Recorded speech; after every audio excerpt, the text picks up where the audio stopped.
Medical science কি বলছে, আমার দিকে তাকাবেন। 7 দিন যেমন কোম্পানিতে কাজ করলে মেশিনগুলোকে রেস্ট রাখতে হয়, 15 দিন পর পর আমাদের এই মেশিনটাকে মাঝে মাঝে রেস্ট দিতে হয়, লংজিভিটি বাড়ানোর জন্যে।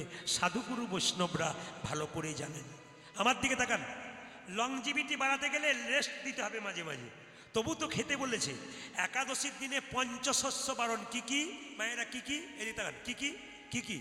চাল, গম, যব, সরিষা, ডাল, এগুলো খাবেন না। সর্ষের তেল মাখতে পাবেন না, সর্ষের তেল খেতে পাবেন না, কাঁচা লবণ খেতে পাবেন না, সিন্দুক লবণ খেতে পারেন আপনি, সন্দক লবণ যেটা। তবে হ্যাঁ, যে বিছানাতে প্রত্যেক দিন রাত্রিবেলায় শুয়ে থাকেন ওই বিছানায় শোবেন না, আলাদা বিছানা করে শোবেন। এবার বলে রাখি মায়েরা, একাদশীর আগের দিনে রাত্রিবেলায় ব্রাশ করে নিতে হয়। কেন বলুন তো? যে পেস্টটা দেন আপনার লবণ থাকে, ওটা সকালবেলায় করলে লবণ হয়ে যায়। সকালবেলায় কোনোদিন পেস্ট নেবেন না। দ্বিতীয়ত কি, রাত্রিবেলায়